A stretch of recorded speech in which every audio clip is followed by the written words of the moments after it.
안녕하세요. 박성일입니다. 벌써 이제 14차시입니다. 이제 강의가 거의 끝나가는데요. 조금 더 힘을 내서 강의를 즐기셨으면 좋겠습니다. 반드시 외워야 한다 이런 내용은 별로 없었잖아요. 앞으로 여러분들이 이제 일하게 되는 동안 천천히 해나갈 것들을 미리 한번 맛보는 것, 경험해 보는 것이라고 생각을 하시고요.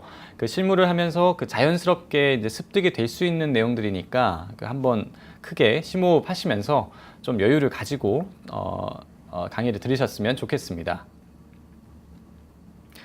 네, 이번 시간에는 코어에 대해서 한번 알아보도록 하겠습니다. 코어라고 하면 보통 수직적인 이동을 위한 통로 정도로 쉽게 이해하시면 좋겠습니다. 수직으로 이동하는 게 이제 사람만 있는 게 아니라 건물의 핏줄이라고 저희가 얘기를 하는데 기계나 전기, 소방 설비들의 이제 통로도 여기서 보통 이루어지게 됩니다. 네, 화장실도 이제 코어로 분류를 할 수 있는데요. 화장실 같은 경우에는 코어가 있다면 바깥 부분에 보통 배치가 됩니다. 보통 보시면 잠깐 그려보면 건물이 이렇게 있고 코어가 이렇게 배치가 된다면 화장실은 이렇게 바깥쪽 부분에 배치가 되게 되는데요. 이렇게 하는 이유는 1층 로비 같은 경우에는 화장실을 이렇게 없애고 추가적인 공간을 확보를 할 수도 있기 때문입니다. 건물의 규모나 용도 또 다양한 변수들이 있기 때문에 반드시 이렇다라는 것은 아니고요. 보통은 이런 식으로 많이 계획을 하는 편입니다. 아마 여러분들이 이제 실무를 시작해서 곧장 굉장히 높은 고층 빌딩의 코어를 그릴 일은 사실은 아마 없을 겁니다. 고층 빌딩의 코어는 해당 실무를 단연간 경험을 해봐야 알 수 있는 내용들이 많고요. 상당히 합리적이고 또 논리적으로 계획을 해야 하기 때문에 노하우가 굉장히 많이 필요하게 됩니다. 하지만 여러분들이 이제 소규모 사무실에 만약에 입사를 했다고 생각을 한다면 3, 4층 정도의 소규모 건물을 진행하게 되면 여러분들이 직접 이제 도면을 그리고 계획을 하는 시간이 있을 텐데요. 처음부터 경험이 있는 사람은 없잖아요. 경험이 없다고 해도 비슷한 규모의 건물들을 한번 이렇게 다른 도면들을 보면서 분석해 보고 또 소장님이나 이제 사무실 선배님들이 이제 조언을 해주게 되면 이 정도 이제 소규모 건물의 코어는 복잡하지가 않기 때문에 충분히 이제 그릴 수가 있을 겁니다. 그렇게 이제 조금씩 경험을 쌓고 또 실수를 할 수도 있고 또 이것들을 고치는 과정을 이렇게 거치다 보면 나중에는 완성도 있는 계획을 할 수 있을 겁니다.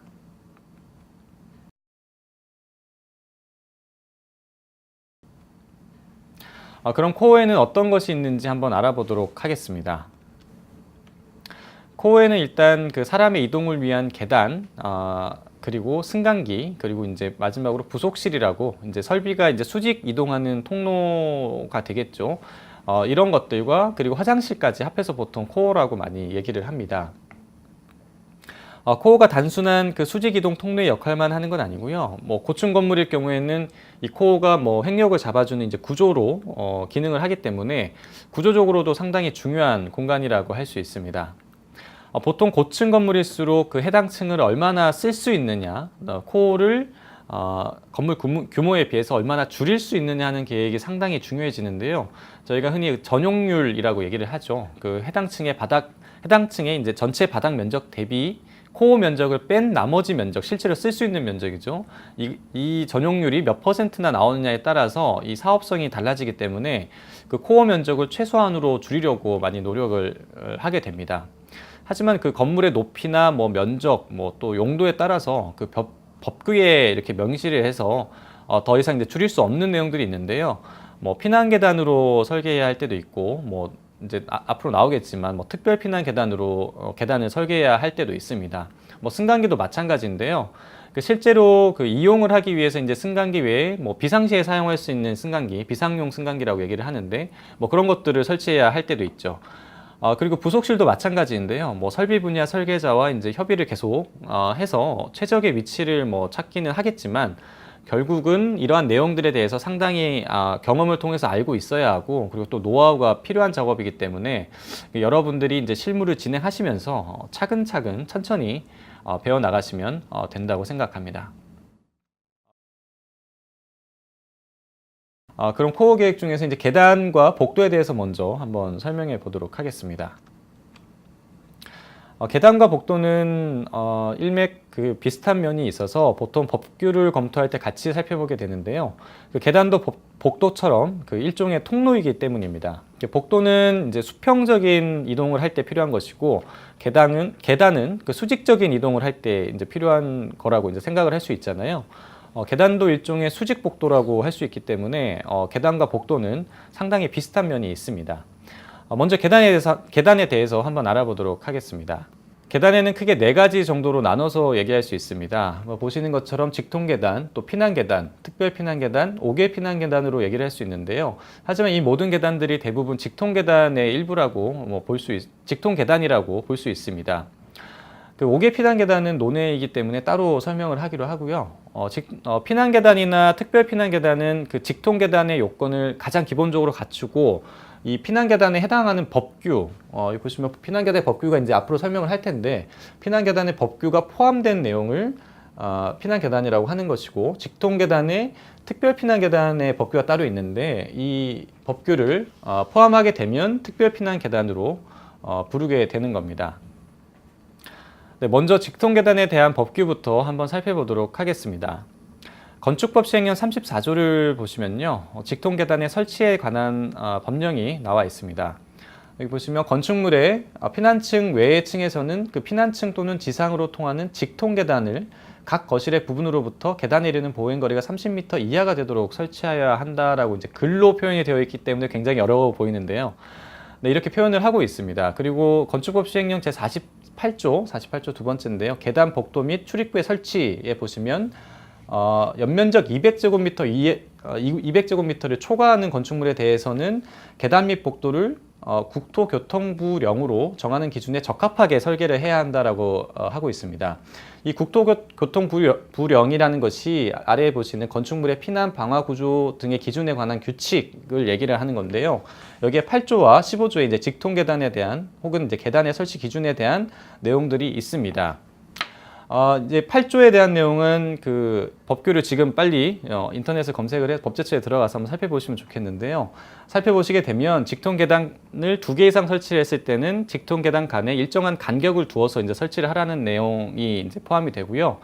직통계단 사이에 이제 통로로 연결을 하라는 그런 내용이 있습니다. 뭐 둘 중에 하나가 쓰지 못하게 됐을 때 좀 멀더라도 다른 쪽으로 이제 사용할 수 있게끔 이제 법적으로 이제 강제해 놓은 것이죠.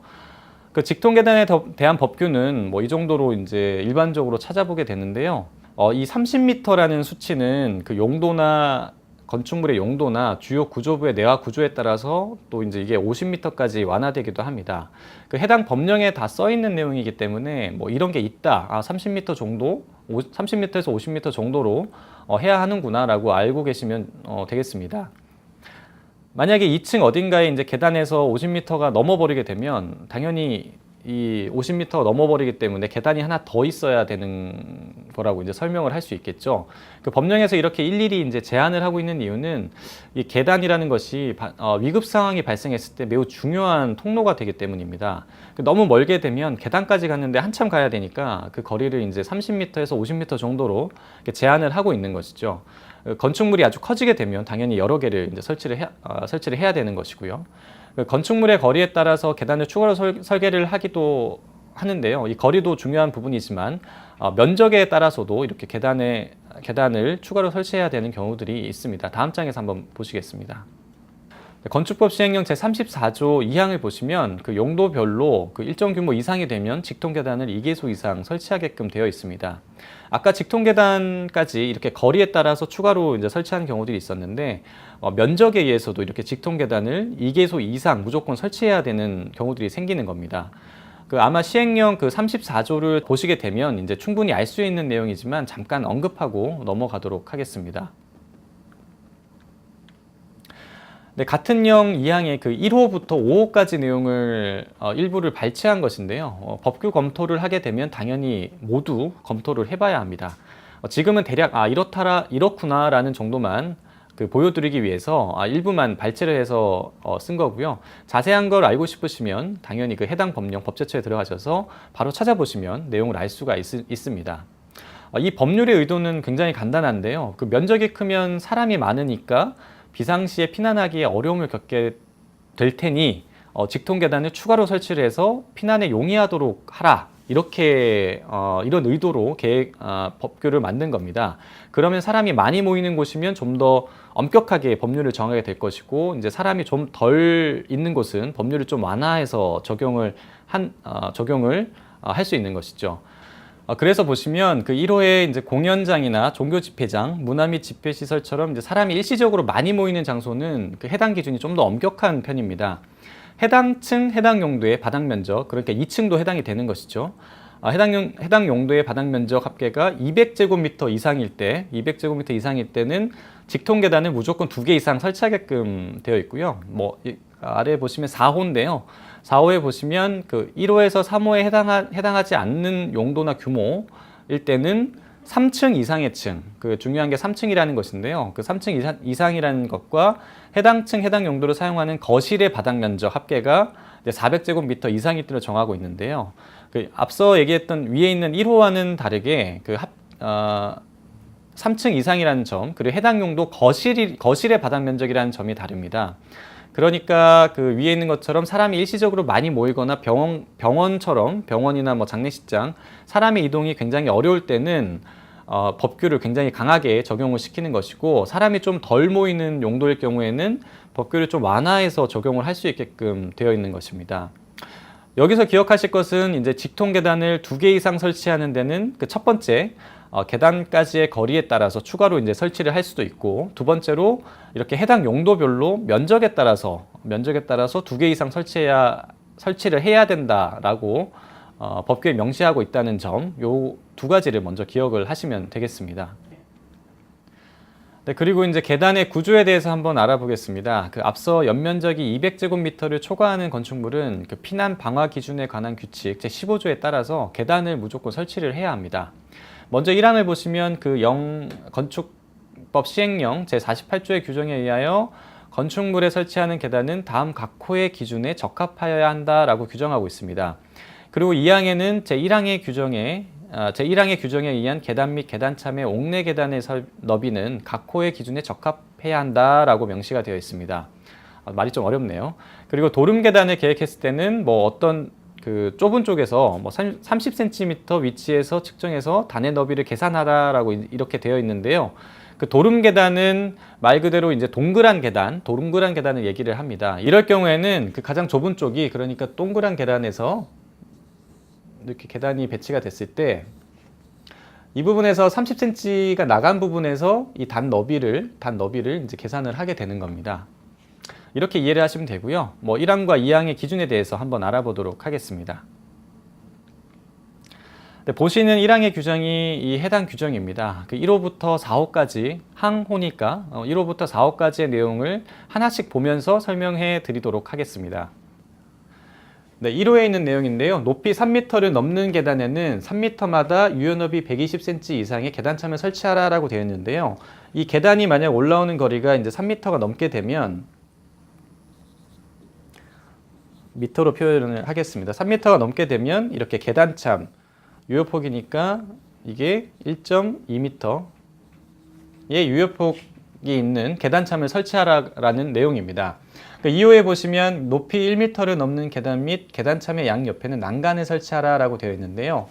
만약에 여기서 만약에 높이가 1m, 이게 1m 이상의 계단이 되면 1m 이하로는 난간을 설치하지 않아도 되지만 1m 이상이 되면 무조건 난간을 설치하라라는 내용이 되는 겁니다. 그리고 3호 보시면 너비가 3m를 넘는 계단은 그 3m 이내마다 난간을 설치하라고 되어 있는데요. 간단히 보시면 네, 계단이 이렇게 입체적으로 본 건데, 입체적으로 보이시나요? 네, 입체적으로 본 건데 뭐 이렇게 계단이 설치가 되어 있을 때 이 너비가 3m를 넘게 되면 3m마다 이제 난간을 이렇게 설치를 해주는 겁니다. 뭐 폭이 넓은 계단이 있을 수 있으니까요. 이럴 경우에 3m 이상 난간을 설치하게끔 되어 있는데, 여기에도 예외 규정이 있습니다. 뭐 예외 규정을 이 법규를 찾아보시면 예외 규정을 바로 확인을 할 수 있는데요. 보통 계단이 굉장히 완만할 때, 그러니까 이 단의 너비와 단의 높이가 30cm, 높이가 15cm 이하일 때, 그러니까 폭은 좀 넓고 높이가 좀 낮을 때는 이 난간을 굳이 설치하지 않아도 좋다라고 되어 있습니다. 하지만 이건 이제 법규에 그렇게 명시하고 있는 것이고, 실제로 난간이 있어야 저희가 일반인만 있는 게 아니잖아요. 어린이도 있고 또 저희가 흔히 교통약자라고 얘기를 하는데, 이 교통약자들이 많기 때문에 가급적이면 난간을 설치하는 게 좋을 것 같습니다. 네 번째 보시면 계단의 유효 높이는 2.1m 이상으로 한다라고 되어 있는데요. 이 계단에 올라가다 보시면 이 계단의 마감면, 하부 마감면에서 상부 마감면까지 2.1m 이상 확보를 하라는 얘기입니다. 그러니까 올라갈 때 머리 박지 말라는 그런 내용이 되는 것이죠. 같은 15조의 2항 내용을 보시면 그 계단 참과 너비에 대한 규정까지 모두 하고 있습니다. 그 계단 너비나 단 너비나 단 높이가 뭘 얘기하는지는 이 그림 보시면 바로 아실 수 있으시겠죠. 단 높이는 그 한 단의 세로 높이고, 단 너비라고 하는 것은 우리가 발을 밟는 디딤발의 폭이죠. 계단 너비는 이 계단의 계단 전체의 폭을 얘기를 하게 됩니다. 그럼 어떤 기준이 있는지 여기에 대해서도 한번 알아보도록 하겠습니다. 1호에 보시면 그 초등학교의 계단은 계단이나 계단 참여 유효 너비는 150cm 이상, 그리고 단 높이는 16cm 이하, 또 단 너비는 26cm 이상으로 이렇게 정하고 있습니다. 그리고 밑에 보시면 중고등학교의 계단은 단 높이를 조금 더 높여서 이제 기준을 정하고 있는데요. 여기 보시면 18cm 이하라고 이제 되어 있고, 단 너비는 26cm 이상으로 이제 동일한 게 이제 규정을 하고 있네요. 이렇게 하는 이유는 이제 초등학생들은 키가 작다 보니까 가급적이면 좀 단 높이 자체를 좀 낮게 설계를 해줘야 그 계단으로 이동하는데 어려움이 없겠죠. 여기에 나와 있진 않지만, 만약에 여러분들이 어린이집이나 유아원을 설계를 한다라고 생각을 한다면 어떻겠습니까? 물론 영유아법과 관련된 법을 추가로 더 찾아봐야겠지만 16cm도 상당히 힘들지 않을까 제가 개인적으로는 생각을 합니다. 난간도 이제 유아들이 잡기 편한 위치에 추가로 달아줘야 할 거고요. 이런 것들이 모두 법률에서 아마 그 영유아법에 보시면 아마 정하고 있을 겁니다. 그 법규는 최소한의 규제이기 때문에 항상 언급을 하듯이 그 건축 개론에 좀 더 맞도록 좀 더 여유 있는 치수, 이런 것들을 적용을 하는 게 좋겠습니다. 4호에는 위층 바닥 면적이 200제곱미터 이상이거나 또 지하층 거실 바닥 면적의 합계가 100제곱미터 이상이면 계단과 참의 유효 너비를 120cm 이상 하라고 규정을 하고 있습니다. 그 밖의 계단인 경우 5호에 보시면 그 밖의 계단인 경우에는 60cm로 해도 좋다라고 이제 규정이 되어 있네요. 보통 사람의 어깨 너비가 보통 남자의 경우에 45cm에서 50cm 정도로 봅니다. 그 90cm 정도가 되면 두 사람이 어깨를 살짝 부딪히고 이제 지나갈 수 있는 최소한의 넓이가 될 거고요. 그리고 120cm라고 하는 것은 그 두 사람이 어깨를 부딪히지 않고 지나갈 수 있는 정도의 너비를 얘기하기 때문에, 이 120cm가 일반적인 앞으로 복도도 얘기하겠지만 가장 기본적인 치수가 됩니다. 그래서 이렇게 120cm라는 치수가 많이 언급이 되는 것이고요. 이 치수가 사실은 그렇게 여유가 있는 치수라고는 할 수 없을 것 같습니다. 근데 가능하다면 좀 더 여유 있게 계단을 최소한의 공간으로만 보지 마시고 좀 더 여유 있게 기분 좋은 공간으로 한번 설계를 하시면 좋겠습니다. 다음은 피난 계단의 구조에 대해서 알아보도록 하겠습니다. 내용을 한번 살펴보면요, 그 1호에 그 5층 이상 이더라도 바닥 면적의 합계가 200제곱미터 이하인 경우거나, 또 2호에 5층 이상인 층의 바닥 면적 200제곱미터 이내마다 이제 방화구역이 되어 있는 경우에는 피난 계단이 굳이 피난 계단으로 설치하지 않아도 좋다라고 되어 있습니다. 하지만 제가 앞서 말했듯이 법규는 이제 최소한의 장치이기 때문에 여러분들은 가능하다면 좀 더 안전한 방향으로 설계를 하시면 좋겠습니다. 그리고 같은 형 2항과 이제 3항을 보시게 되면 특별 피난 계단을 설치해야 하는 경우에 대해서 이제 설명을 하고 있는데요. 2항에 보시면 건축물의 11층 이상인 층, 그리고 이제 지하 3층 이하일 때는 특별 피난 계단으로 설치하여야 한다라고 명시를 하고 있습니다. 공동주택일 때는 16층 이상일 때 특별 피난 계단으로 설치하라고 명시하고 있는데요. 피난 계단이면서 좀 더 특별하기 때문에 좀 더 강화된 규정이기 때문에 특별 피난 계단이라고 부르는 거니까요. 그 5항의 내용도 있는데 굳이 언급하진 않고요. 여러분들이 직접 한번 법을 찾아보시기 바랍니다. 그 요약해서 보면 5층 이상이거나 지하 2층 이하에서는 피난 계단으로 계획을 검토를 해야 되고, 그 11층 이상이거나 지하 3층 이하일 때는 특별 피난 계단으로 검토를 해야 한다는 것, 뭐 이 정도로만 법규를 알고 있으면 될 것 같습니다. 물론 법규를 이렇게 달달달 외우고 예외 규정도 달달달 외울 수도 있겠지만, 당연히 기억보다는 이제 기록을 먼저 하셔가지고 이렇게 법규를 직접 그때그때 찾아보시면서 하시는 게 훨씬 나을 거라고 생각이 듭니다. 피난계단과 특별피난계단의 구조에 대해서 한번 알아볼 텐데요. 이 내용은 그 규칙에 있습니다. 법이다 보니까 글자로 풀어 써서 이제 상당히 이해하기가 어려운데요. 그 그림을 보면서 같이 한번 이해해 보도록 하겠습니다. 먼저 피난계단에 대해서 알아보겠습니다. 그 2항 1호 가부터 바까지 내용을 한번 요약을 해보면요. 가에 그 내화 구조 요약하고 여기 있죠. 내화 구조의 벽으로 되어 있어야 하고, 나에 보시면 계단 내부는 불연 재료 마감으로 하여야 한다. 불에 타지 않는 재료로 마감을 해야 된다는 것이죠. 다에는 조명은 예비 전원으로 이제 상시 조명을 할 수 있게끔, 그러니까 위급한 상황에서도 불이 꺼지면 안 되니까요. 그리고 라에는 피난 계단에 있는 창이 있다면 그 외부의 창과는 2m 이상 이격을 하라는 내용입니다.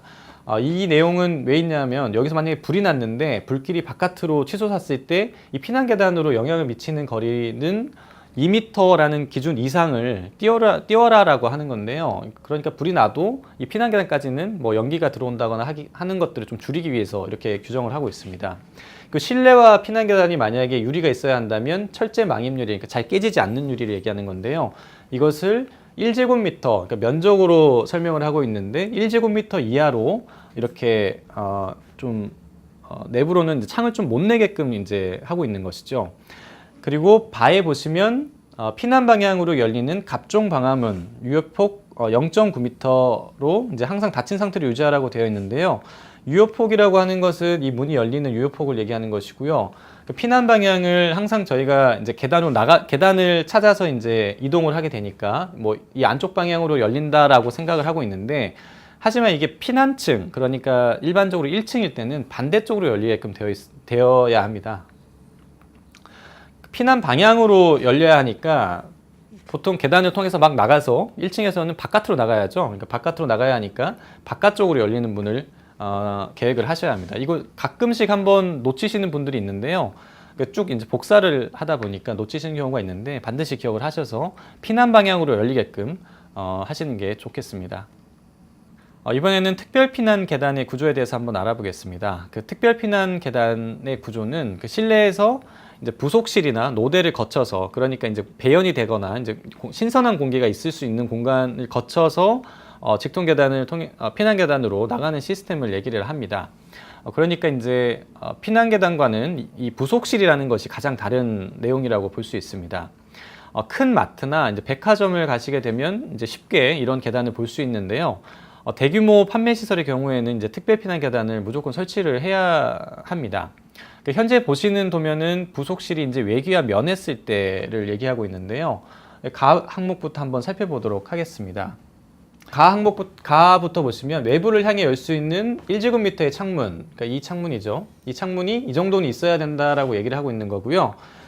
신선한 공기가 이제 유입되게끔 하는 것이죠. 그리고 나에 보시면 내화 구조의 벽, 그리고 다에 보시면 계단 내부는 당연히 이제 불연 재료로 마감을 해야 하는 것이고, 조명은 예비 전원으로 한다. 이 내용까지는 피난 계단과 같은 내용입니다. 그리고 말을 보시면 아까 앞서 피난 계단에서도 똑같은 얘기를 했었는데요. 2m 이상 외부 창호와는 실내와 면한 창호와는 2m 이상 연기가 곧바로 들어가지 않게끔요. 2m 이상 이제 이격을 하라는 내용이고, 그 바에 보시면 내부 실내와 이제 창문은 당연히 설치를 금지하고 있습니다. 이 내용은 앞서 그 피난 계단을 설명을 할 때는 1제곱미터 이하로는 창을 좀 설치를 할 수 있었는데, 특별 피난 계단에서는 완전히 분리를 해서 내부와는 완전히 분리된 계단으로 설치를 하라고 이렇게 표현을 하고 있는 겁니다. 조금 더 강화된 계단이라고 볼 수 있습니다. 다음은 자카 내용인데요. 뭐 피난 방향으로 열리는 그 갑종 방화문, 뭐 유효폭이 0.9m, 뭐 항상 닫힌 상태로 유지하게끔 되어 있고, 그 계단 시에는 갑종 또는 이제 을종 방화문을 쓰게 되어 있는데요. 해당 그 법규를 찾아보시면 갑종을 써야 하는지 혹은 또 을종을 쓸 수 있는지도 알 수 있습니다. 여기서 보시면 항상 닫힌 상태를 유지하라고 되어 있는데, 항상 닫힌 상태를 유지해야 하는 이유는 그 긴급할 때 나갈 때 이제 밀고 나가게 되는데, 나가고 문이 닫히지 않으면 연기가 그대로 다 들어오게 되잖아요. 그래서 항상 닫힌 상태를 유지할 수 있게끔 하드웨어를 쓰게끔 그렇게 되어 있습니다. 네, 이번에는 그 부속실과 이제 계단이 외기와 면하지 않고 완전히 이제 실내에 있는 경우입니다. 이런 경우에는 그 부속실에 신선한 공기가 유입이 안 되기 때문에 그 배기와 급기 덕트를 별도로 이제 설치를 해줘야 하고요. 이 3제곱미터 이상의 부속실을 설치하게끔 되어 있습니다. 다른 내용들은 그 동일한데요. 뭐 보시면 요 부분이 그 이제 저희가 추후에 ST라고 이제 스모크 타워라고 얘기하는데요. 이 급기와 배기가 이루어지는 배연 시설이 필요하게 됩니다. 네, 이번에는 노대를 통해서 이제 계단으로 들어가는 형식입니다. 사실 이런 방식은 저도 본 적은 없는데요. 그 많이 못 보셨을 거예요. 그 법상으로는 이런 방식이 있다 정도로만 알아두셔도 좋은데요. 뭐 나가는 방식은 동일하죠. 외부와 면하고 이 노대가 부속실의 역할을 하고 이제 내부로 들어가게 되는 상황입니다. 네, 다음은 5개 피난 계단인데요. 그 5개 피난 계단은 조금 다른 규정을 두고 있습니다. 보시는 것처럼 건축법 시행령 제36조에 보시면 5개 피난 계단의 설치가 있는데요. 그 1항에 보시면 건축물의 3층 이상인 층 일대 5개 피난 계단을 따로 설치해야 하는 경우들이 있습니다. 뭐 다 해야 되는 건 아니고요. 이런 경우들이 어떤 경우라면 그 2종 근린생활시설 중에서 공연장일 때, 그러니까 밑에 괄호가 있는데요. 해당 용도로 쓰는 바닥 면적의 합계가 이제 300제곱미터 이상인 경우만 해당한다. 그러니까 좀 큰 경우가 되겠죠. 그리고 두 번째 보시면 문화 및 집회시설 중 집회장의 용도로 이제 쓰는 층으로서 그 층 거실의 바닥 면적의 합계가 1000제곱미터, 그러니까 좀 규모가 큰 것이죠. 이렇게 사람이 많이 모이는 장소에 있을 경우에는 이렇게 5개 피난 계단을 별도로 따로 직통 계단과는 별개로 이제 설치를 해야 한다라고 이제 규정이 되어 있는 겁니다. 그러니까 이제 사람이 많이 모이는 장소인 경우에는 직통 계단만 가지고는 부족하기 때문에 5개 피난 계단을 따로 설치를 해서 피난을 빠르고 용이하게 하도록 하라, 이렇게 법규에서 강제하고 있는 내용이라고 생각하시면 되겠습니다. 이 5개 피난 계단의 구조에 대해서는 따로 설명은 안 하고요. 그 건축물의 피난 방화 구조 등의 기준에 관한 규칙 구조에 보시면 그 건축물 외부에 이제 설치하는 피난 계단의 구조에 대해서 내용이 나오니까 한번 보시고 내용을 한번 공부해 보시기 바랍니다. 이제 복도에 대해서 알아보겠습니다. 법이 굉장히 많은데요. 건축법 시행령 제48조 계단 복도 및 출입구에 설치해 보시면 그 계단뿐만 아니라 복도도 이제 연면적이 200제곱미터를 초과할 때는 건축물 피난 규칙에 따라서 적합하게 설계해야 한다라고 되어 있습니다. 규칙에 있는 그 표를 옮겨 적은 건데요. 뭐 여기 보시면 유치원, 초등학교, 중학교, 고등학교일 때는 양옆에 거실이 있는 복도, 그러니까 복도가 가운데 있고 양쪽으로 실이 있는 경우를 얘기하는 거겠죠. 이런 경우에는 2.4m 이상 복도폭을 확보를 해야 하는 것이고요. 그리고 기타의 복도, 뭐 한쪽에 있는 편복도를 얘기하는 거겠죠. 편복도의 경우에는 1.8m 이상 확보하라고 이렇게 되어 있습니다. 두 번째 보시면 공동주택이나 오피스텔일 경우에는 1.8m 이상, 초등학교나 뭐 이런 것들보다는 조금 완화된 것이죠. 그리고 기타의 복도일 경우에는 1.2m 이상으로 되어 있습니다.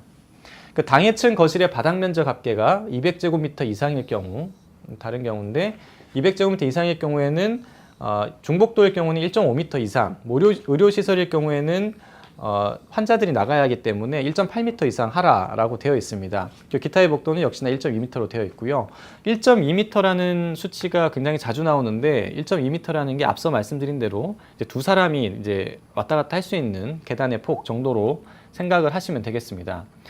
뭐 이걸 다 외우고 있을 필요는 절대 없고요. 당연히 상식선에서 조금 더 사람이 많은 곳, 그리고 좀 어린 아이들이 많다거나 아니면 병원처럼 이렇게 좀 사람들을 보호해야 하는 장소에서는 이런 기준들이 좀 더 엄격하게 이렇게 제한을 하고 있다라고 그렇게만 알고 계시면 되겠습니다.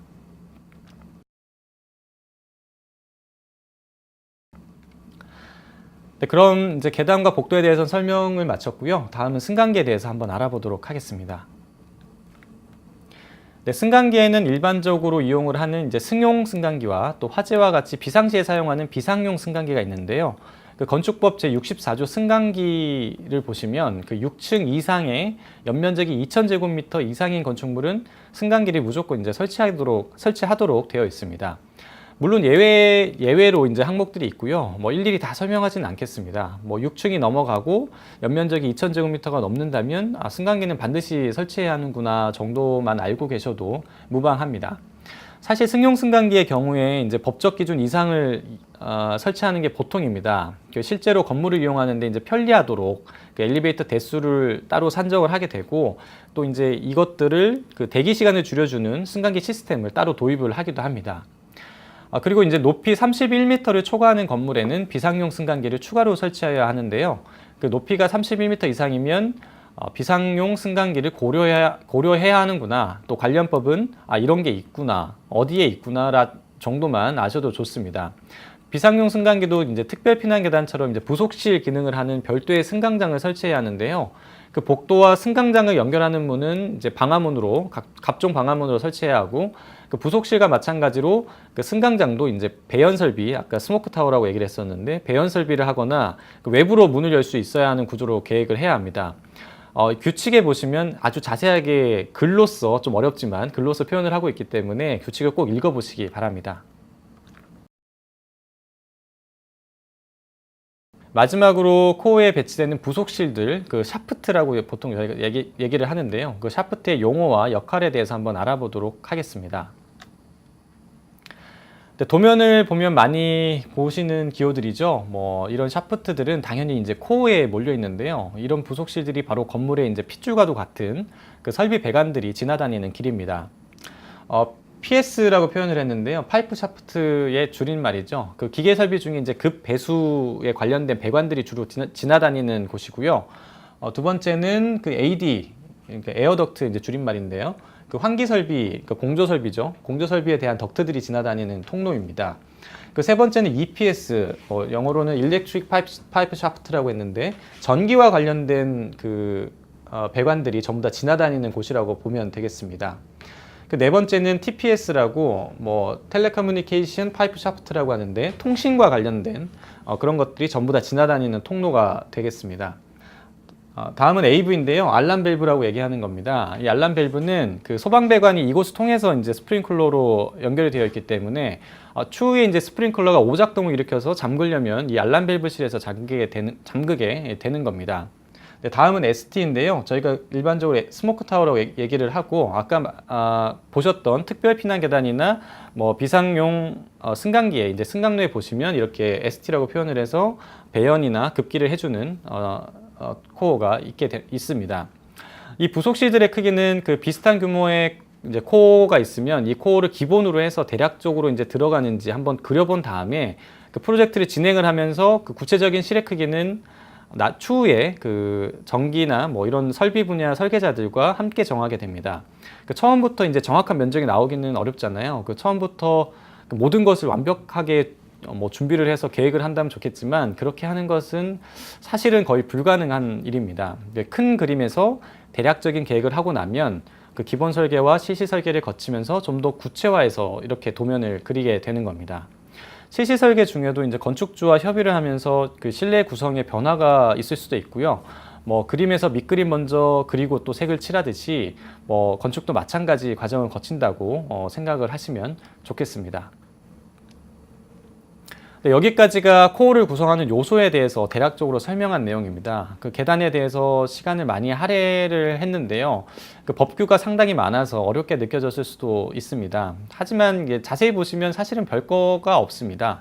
뭔가 글이 많고 또 법규이기 때문에 그 복잡하게 생각하실 수 있는데요. 그 오늘 배운 내용은 법규 어디를 찾아보면 여길 찾아보면 알 수 있겠다라는 정도만 기억을 하셔도 좋습니다. 법규를 아는 것도 좋지만 그 가장 좋은 것은 그 프로젝트를 진행하면서 실제로 본인이 그 검토해보고 또 이 계단이나 여러 가지 승강장이나 다른 것들을 계획해보는 그런 시간을 갖는 것이거든요. 그러니까 이런 게 있었구나, 또 코어는 이런 것들로 이루어져 있구나 하는 정도로만 기억을 하셔도 좋습니다. 네, 다음 시간에는 좀 더 정리해보는 시간을 한번 갖도록 하겠고요. 오늘 법규가 많아서 너무나 좀 어렵게 느끼실 수 있는데요. 오늘 정말 수업 듣느라 너무나 고생 많으셨고요. 다음 시간에 좋은 얼굴로 뵙도록 하겠습니다. 감사합니다.